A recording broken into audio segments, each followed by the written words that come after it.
Hello you, welcome to Geekism and welcome back to Meanderville. You join me on a beautiful sunny day here on Discovery Way, and today we do something a little bit different. Sounding good, folks? Your harmonies are tight. Keep up the great work. So we're going to do something a little bit different today. No time-lapse until a little bit later in the video, and that's because I get a lot of comments saying that why do I do time-lapses? I would rather not watch time-lapses. I would rather see the full thing get played out. And honestly, that's fine. You know, Fairview Lake exists, and I'm looking to get back to that in the future, and that is a real-time playthrough. The problem is, to get the level of detail that you're looking at here throughout Meanderville, it takes quite a long time, and those sort of real-time playthroughs just wouldn't really amount to much. They would spend a few hours and not really get much done. So what I've done today is played without recording, because another thing I've noticed is that when you're doing a time lapse, you have to spend a little bit of time concentrating on where your camera's pointing. You have to start a thing and finish a thing. You have to usually have a good start point and end point, and it can make it pretty tricky to do. So I thought today I'd just have a little potter around. I had all of Saturday to myself. The rest of the house was out doing their own stuff. So I spent the whole day just playing, not worried about making videos, not worried about making time lapses, and just saw what I got done. And I want to share it with you all right now. First up then is this beautiful little gelato stand. I didn't put this together. It is actually from the workshop by a creator called Fane. I have had some slight adjustments to it just to make it work a little bit better in Meanderville, and just to tidy up a couple of things I wasn't personally that happy with.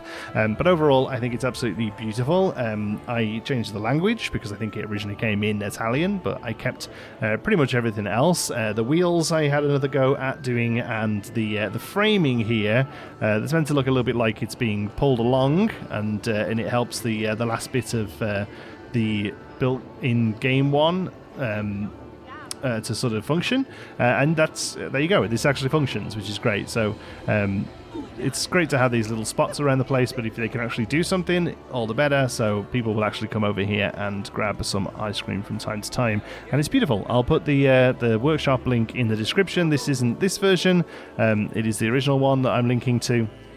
I'm not going to be putting this in the workshop because I am using the no more scaling mod, or too much scaling, sorry, mod, and I don't want to put stuff on the workshop and have it not work for people who don't have that mod. So unfortunately this version isn't going to be available, but the one that's on the workshop is beautiful in its own right. Making our way over then to another ice cream store. This one is more for like sorbets and traditional ice creams, and this one is completely made from scratch by myself, but this is actually version 2 of it. In fact, I actually made a slightly more simpler version of it, which I was still very happy with, but then having seen that beautiful gelato stand on the workshop, it just kind of made me realise that my version probably needed to be dialed up a little, especially here in Meanderville. I think the first version I did is actually very good for a lot of more sort of budget parks, but here everything needs to just be dialed up to 11 because the budget is there for it, so that's what I did here. I will quickly break down a couple of interesting features on this one. This piece is very useful. It's actually an aquatic submarine rail, but I've actually used this 2 or 3 times across the builds today. I think it just makes a perfect handle for this kind of thing. It's got a nice curve to it, and it has 2 colours. So you can have this one darker, as like it's got like a rubber grip. And yeah, overall I'm really happy with it. We've got a little gear and some chain down here to kind of give the impression of bike gears. And yeah, I think this all sort of sits together really nicely. This one isn't functional. I do have a member of staff stood here. It turns out this is a little tricky to do. It's actually more difficult to do in Planet Coaster 2 than it is in Planet Coaster 1. I will quickly go over how it works though, because I know a few people have been having trouble with this. But there is a very big caveat here, which is they will always face this way. So I'm going to we'll say it's north, I guess. They will always face north, and I can't make them stand any other way. So wherever we have sort of a fake staff member sitting there, like here, this guy, this lady, and this lady, they all unfortunately face the same way, because you have to do this as they land, and they always seem to be facing the same direction when you put them down. So we'll go in to do a vendor, and there you go. They're facing that way, and I've tried everything to try and twist them around, but it doesn't seem to work, unfortunately. So what you can do is place them, and then before they finish their get up animation, you're going to pause and then click on them, come up to pay morale. I put them up to high pay because it doesn't really matter, but I've done it every time so far, so I wouldn't want to break it. And then you're going to click into staff schedule. Click any one of these blocks here, and then click advanced settings. You're going to set their zone to be stand still, which is going to be a zone that you've already made that has nothing in it, basically. So an empty work zone called stand still. And then you're going to turn off all of these things that they attend, and then apply it to all day and click confirm. Obviously, there we go, make sure they're all off. Obviously this only works in sandbox where they don't care about breaks or what have you. But then when you unpause, they will stand perfectly still. The problem is if you try and move them, or if you try and do the technique we used in Planet Coaster 1, which was try and make them walk a certain way until they're facing the direction you want, and then doing this, or something similar, that doesn't work either. So unfortunately, this is, as far as I can tell, only works when you place them down, which means they're always facing this way. So at the moment, at least, you know, this is the fix we've got to work with. It's neat for doing little things like this, but it does limit you a little bit in where you can place this stuff, because obviously if you wanted something here, for instance, she'd have her back to it, which isn't great. Moving over to Testudo then, our pirate area, and the first thing I've got to show you over here are these splash shooters. So these are making use of the new event point in the game, and these are really fantastic. In fact, I've got quite a few things to show you here with event points. They work out really nicely. They're basically a vista point that a guest can interact with and make an event happen. So anything that you can add to an event sequencer or a trigger, you can now add to one of these buttons, and they will and they'll do it and hang out. So here we go. Up here, they're going to push the button, and it's after a second we'll squirt some water down onto the water ride. I think this is really neat. I've seen these in real life on rapid rides, on log flumes. So I thought these would be a great fit here, overlooking the ride. It looks really great. I think these people are stuck, maybe, but we're going to let them enjoy themselves. I will recommend you can change the animation that they perform once they've pressed the button, and if you change it to excited, the admire animation is this ridiculously long point. I mean, this seems too long, in fact. Yeah, I can't move them. I think they're glitched out. Okay, well, I hope they didn't stay there forever. But anyway, this pointing, if you just do the excitements, it's just a little bit more of a generic, hey, cool, awesome. It's not a really long point that, like I say, isn't this long, but is still pretty long. I also was able to reuse the fish fountains that I pulled out from the main area, and I've repurposed them over here, and I think they work really well in the pirate area. I think they fit nicely. They've had a little bit of an adjustment in their design, but for the most part they are similar to how they were originally. And they've also set these up onto an event point as well, a very specific event point called a Meanderville Magical Moment. So here is a Meanderville Magical Moment plinth, and these are going to be dotted around the park. And think of these sort of like the wands that you can purchase at the Wizarding World. These are going to be a similar kind of thing where the guests can purchase a wristband or something that has like an RFID chip, and when they come over to these places they can activate them and things will happen. Again, it just uses an event point. The whole wristband purchase thing is purely in our minds, but I think it's a nice fun thing to do. Got to fix the path in there so people don't clip through the through the flower bed like they are. But everywhere you see this symbol, basically either on a plinth or on the ground, that's going to be a magical moment that you can activate. And also there will be a this symbol here nearby to suggest that this is one, and this lights up at night time so people can spot them out. This is a little bit placeholder. This whole brick wall, by the way, is placeholder. There's going to be a full sort of facade here that sits onto the pirate ship that I'm not quite ready to show you all, so that'll be later on. I'd love for somebody to come and press the button. They're not going to do it. Oh yeah, here we go. I'm just going to press it for us. We can also press them as well, by the way. There we go. So unfortunately the animation is a little off, but for the most part it's pretty good. And then the water goes off, and they actually turn to face as well, which I think is really neat. So there we go. See the water going around. I love the fact that the guests can do this sort of stuff now. And then these smaller ones, we place down a little sort of grid space so the water can drain away. Yeah, I really love the guests being able to interact with this sort of stuff. I just think it creates so much kinetic energy in the space. I think it's awesome. Next up is another one over here. This time we've got it just down on the floor there. So if they come and press the button there, and basically all that's happening here is the event point is just under the ground. I'll show you that. Here's where they stand, and there's our magical moments, and if we just look underneath, oh, there it is. And they still press it here, so, you know, it is what it is. It just looks like they're waving their hands. But the animation here is that the treasure chest opens, and the skeleton sits up and tries his hardest to get to it. Look, I'm no taggy when it comes to these animation platforms. I'm quite happy with this. The skeleton is also off the workshop. You know, why have a dog and bark yourself? Somebody had already put the awesome effort into making this skeleton that comes in bits, and it was just a case of attaching all the various bones to animation platforms. I'll show you what that looks like, because I think it is interesting. Like I say, it's nothing crazy. But if we pull them out here, we can see. So they're all just sort of set back so that these can hide behind the wall there. I don't know if this will set these off twice if we do it. Let's see. Are they going to press the button there? Oh no! What on earth are they going? Well, that's a new one. You're heading up there, are you, chaps? You're going to go and sit on there, are you? Okay. So you're going to press that button. Let's see. Does it animate here as well? No, it doesn't, unfortunately. Okay, that's fine. But basically, we have these two working against each other on like an offset rotation, and that's what makes him sit up and then stay sat up and then come down again. And this one is just an oscillating quarter turn on the arms.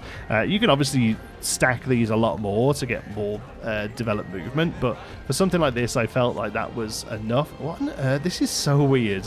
I've never seen that before. It's got to be this chair is causing a problem. Okay, next up, I've already mentioned that I want to work on a nighttime parade of sorts. It's probably going to be in the lake, which is now a lot bigger. We'll talk about that a little bit later. But to go with that, I've redesigned these. So I had originally got some of these just using just some lights and stuff. They weren't very good. They were too big. They were very, very bright. The parade stuff that all comes with like an emissive property is actually fantastic for this, because a lot of them, whilst emissive, so they look like they give off light, they actually don't give off light, so you don't get huge sort of washes of light across them. So I've made a selection of them using the King Coaster and the Queen Splash, and then this one looks a little bit like the very popular one from Disney at the moment, where it's Mickey's hand holding a wand. I thought that was neat. And then at the back there, some fairy wings.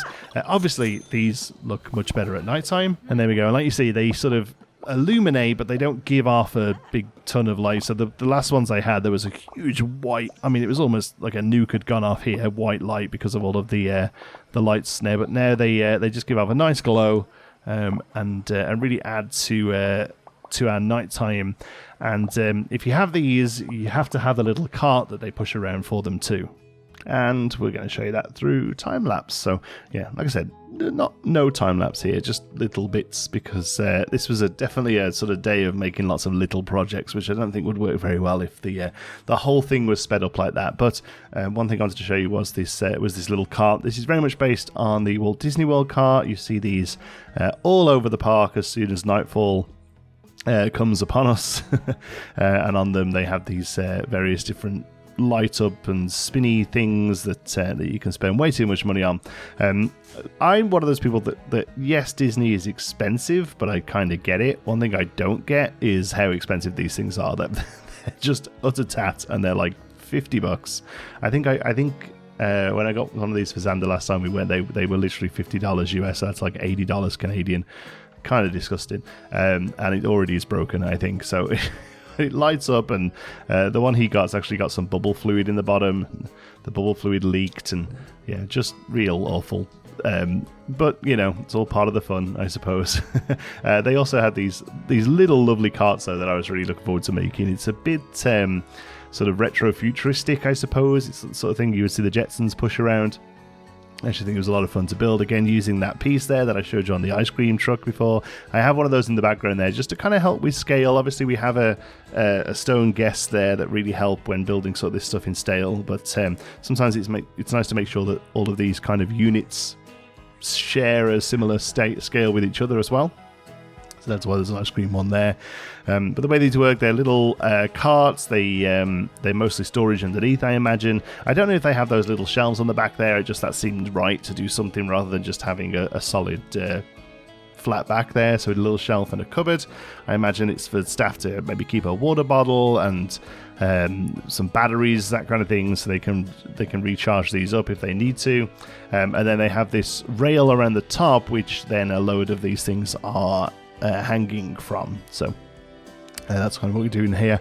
They are just floating. I did play around with the idea of adding some like little rope strings to these to hold them on, but it looked a little bit too busy. They're basically held on with like elastic bands, I think, in the actual thing. So I felt like it was okay to just have them floating here, because it's one of those things, like a lot of the stuff we build in this game, we really focus in on it, do all the fine details, and then we place it down in the park, and then you never look at it in the same way again. You always just sort of scooch by and it's in the middle distance as you're working on something else. So I think sometimes we can maybe go a little bit too much with detail, and all we're really doing is increasing piece count and not necessarily helping the look of the model. I did play some of these spinny ones. I've got 2 of those then, so one that's not on a rotator, and then one here at the front that is. And then I found it wasn't actually the Walt Disney one, but I did find one of these from, I think it was Dollywood, where they had these little metal cages and they sat inside there and they could spin around. I thought that was neat, so we added those to the front.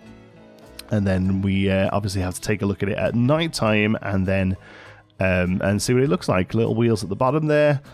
And yeah, overall it's pretty good, although it's a little bright, so it's going to go down and knock down a few of them. I realise now that I'm saying what I'm about to say again, because that's the magic of editing, I guess. And when all is said and done, they look like this. I'm really happy with this. I think it looks exactly like I wanted it to. A couple of the lights here I did have to tone down after a while because they were just giving off a bit too much light. Namely the ball at the top of the spinning alien eyes one. That was one of the new aquatic pieces. It just gives off a bit too much light. And the hand in the from the magic wand one, which is round here. The hand there, you'll see those ones I have actually turned off. These ones I haven't actually. It's not so bad now. There's not as many of them, but yeah, these things, they just look a little bit better toned down, I think, and we'll leave the light emission to the wand itself. Yeah, really happy with these. Oh, secret second time lapse. Look at that. Realised that I had the footage of this and didn't really have a spot in the video to put it in, so we're just going to put it in now. We're making a backstage gate for the area in between Keladin and the Conservatory restaurant. And this, again, just sort of reiterates my point that I'm trying to make about how it's sometimes a little tricky with time-lapses or real-time footage, which what a lot of people, I get so many comments saying, oh, I'd much rather see this in real time. It's not really how it's going to work for something as detailed as Meanderville. Like, obviously we have Fairview Lake, and that's our fun sort of real-time series, but the detail level on that is much lower than this. And honestly, I'm really sort of vibing with the game right now and enjoying the higher detailed building of Meanderville. So at the moment, it's going to be this for the future at least. But I wanted to kind of show you here, because this looks, I imagine, fairly simple as you're looking at it on time lapse. What you're watching here sped up is 2.5 hours of footage to make this single gate. I sat down for 2.5 hours and I made this gate. It's still not finished. So imagine then a video on YouTube where it's like it's an hour long and we make half a gate. It's just not going to work, unfortunately. Not to this sort of level. I could make a series where all I do is throw down blueprints, but that's not what people are here to see, I don't think so.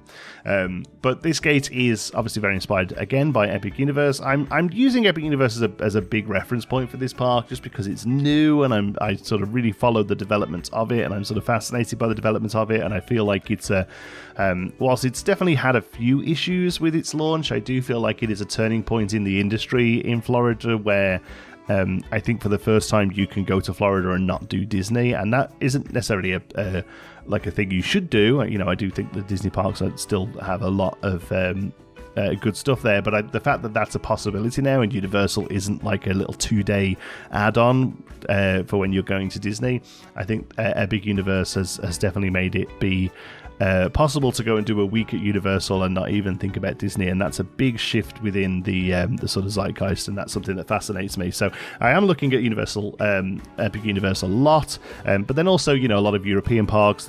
This park is meant to be in Europe, and that is something I'm also trying to wrangle back in again. Partly, the last thing I'm going to show you in this video today, the last sort of magical moment that I built, is very much European coded, even though it was actually seen in a Canadian park, but you'll see when we get there. So here then they have this door, and I think the idea is on the gate at Universal, each of the balls here, each of the sort of circles represents an area of the park.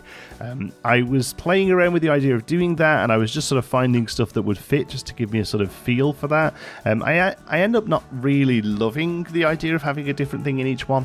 I think probably what the answer is to have a small round screen in there and designing something in Photoshop that so that they all sort of have a similar style across them. And I think that's probably something I'm going to go back and doing at some point. In the end, I actually just replaced these with lights, just so that we've got something in there for now.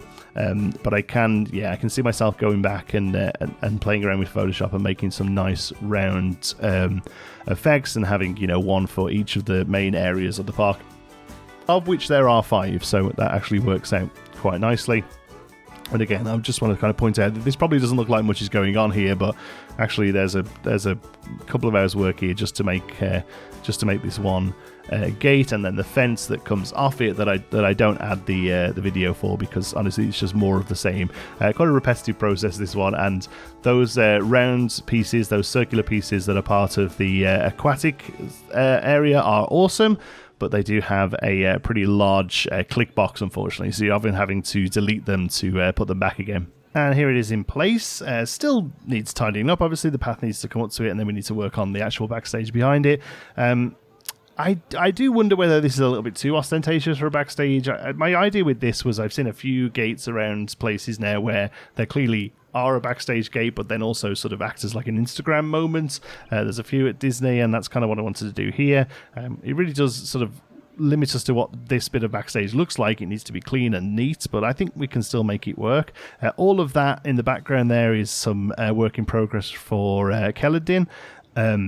There's going to be a proper episode of Meanderville where we show that off, but none of that will be seen from this angle. That there'll be a show building over most of that, and yeah, so I think we can make this work, but if not, we'll just repurpose this somewhere else. I think it turned out pretty nice. Okay, moving on from that then, we're going to take a walk down the prom alongside the lake, which is now, as you can see, a lot bigger. At the end of the last episode, I actually spread this out, and that's because I do want to do a water parade of lights on here, but you know, obviously there's a lot of work in progress behind it. But how great does the tram look, just sort of teetering down with the reflection in the water? Oh boy, I think it looks great. Yeah, that big building is going to look very different. It's going to look more like that side with all the different facades on it. That area over there will be Zephyrberg, our arcane / sci-fi punk area. Yeah, so that's that. And then over here, there's going to be something that I'll talk about in a moment. Oh my goodness, and you got run over. The Discovery Way tram is coming past. So then we have it here. This is Kelladin here. The ride didn't work out. Kept messing up with the path. So we're just going to have these big archways as our entrance to it. The next area here is going to be the Underborough, which is a kids area, sort of themed around animals and the forest. And then we'll have an actual gardens, which is something I wasn't originally planning on doing, but Mass Bandit made a good point that the area around this lake should be quite green. So we've got a nice little berm over there, and we'll continue that across. And then past the gardens, up in that corner, will be Embercrest, which is going to be our spooky area based around a pagan fire festival. This then... Oh, what's this? Look, I'll just use my zoom lens to have a look at the bridge to Grand Celestia Hotel. Please mind the trolley cars. So what's this then? Well, we had to get a big old bridge because the trolley has to get up and over the river that feeds the lake, so that we can get the parade floats in and out of the lake. And because it's a tram, it needs a very slight incline, so it ends up needing quite a large bridge that we now sort of have to make part of the space. I think it actually has turned out really quite nicely. I'll have look at it from above. But yeah, this plan is for this to be a lovely gardens that we can walk through as we lead over to the other area.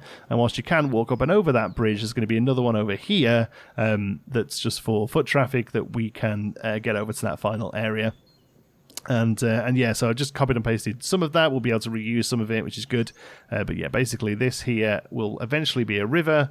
Obviously, very working. I don't like showing stuff off as work in progress as this, honestly, but I think it's important to sort of show you what I'm working on and, you know, why all of this doesn't necessarily come together in a 2-hour video. You know, the river here will run down into eventual storage, and then this will be a good spot to see the parade, the light parade at the end of the night, or you can, of course, watch it from around the lake. All right, let's take a look at that from a top-down view then. First of all, we have this very nice slight incline up here over to the other side, and then this nice little walkthrough here will be through gardens, and there'll be little paths that you can come this way, and then a larger sort of garden space here that you can go through if you want to, or you can just sort of make your way down. Here in this side, so this is a walkthrough here, but this side is actually closed off because of something on the other side, which I'll show in a moment. So here, I'm thinking a magical moment would work quite well here. We can have a path coming up to it, and maybe some like a little fairy village lights with, you know, some of the windows light up, or I don't know yet, but something like that, a little magical moment here. Talking of which, we'll show you the big finish, the big sort of magical moments I did, the one that was on the thumbnail, I guess. So, but first of all, just talk about the tram. This comes up and over here, and then all the way down, and to a station here, and then another station here. And then what you're looking at here is the very early beginnings of the hotel. So we're going to have a hotel at the end of the lake, similar to Epic Universe, and the way it's going to work is the hotel will sit raised up here, and then as part of the structure of the hotel, there will be archways that the tram runs in and out of, so the tram will run through the hotel, although it won't necessarily like people won't be able to walk here, for instance, but there won't be nice balconies across it, little bridges across it.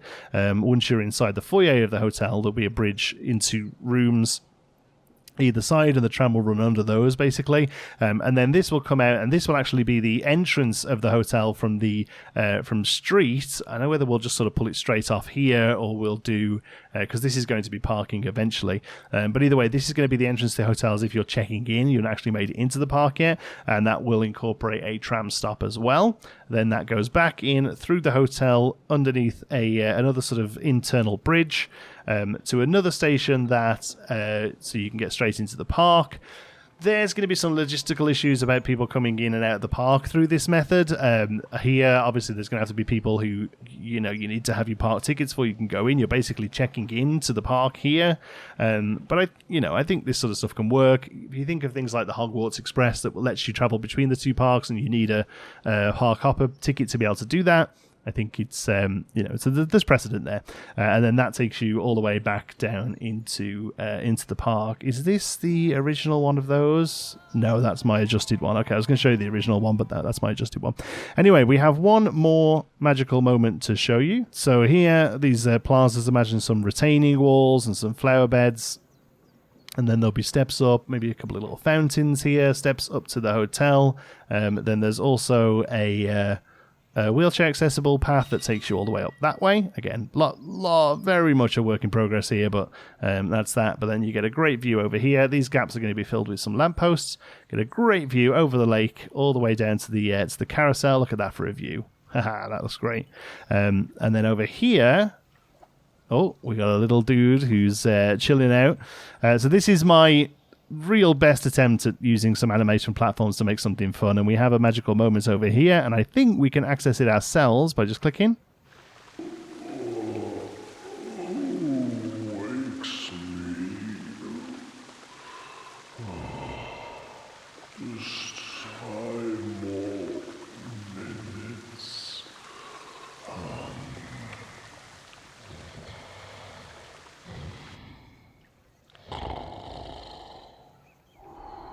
And there we go. So our troll under the bridge is having a bit of a snooze. So there's a lot to say about this.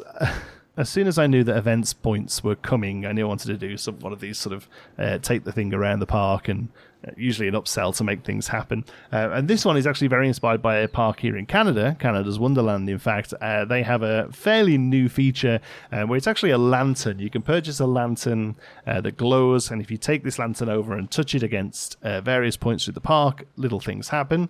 One of the things is just off the bridge into a fairy tale land, and to the side there is an ogre in the water, and you press the button and he comes and rises out of the water and back down again. So even though this probably looks pretty ostentatious, even for a park with a fairly endless budget like Meanderville, there is precedent. This is a thing that happens in a park near me.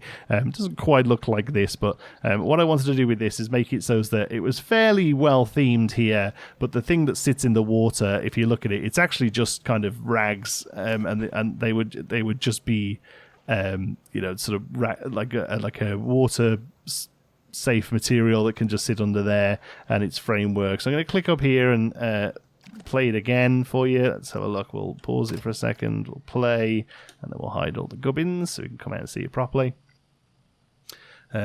Okay, so you'll see here then, he rises up, the water all kicks up as he comes out, but if you look after, it's pretty much just cloth, and actually if you look over here you can just see the frame. There we go. So it hangs out, and you get the sort of comedy reveal of the unicorn around his waist, and his eyes close again. There you go. So, I had a lot of fun putting that together. He goes a little tall, but I just couldn't figure out the... I watched Taggy's videos 3 or 4 times trying to figure it out, but my head's just not built this way. That's fine. I'm happy enough with what he does there. So there we go, a little wander through Meanderville, showing off some of the stuff I've been working on over the last few days. Don't worry, time-lapses aren't going anywhere. I'll be back to them very soon. It is my preferred way of making content. I think a lot of people always think that you only do this stuff because it's what gets the views, but it's not necessarily always that. Sometimes it is just the fact that I like making time-lapses, and I enjoy watching time-lapses, and that's the sort of stuff I want to make. But I think it's interesting to show you what it looks like when I haven't necessarily got the thumbnail in mind, and I'm just pottering about and building various stuff. That's the sort of stuff we come up with. So we'll head off down Main Street. Thank you so much for watching. I hope you've enjoyed it. Until the next one, be good.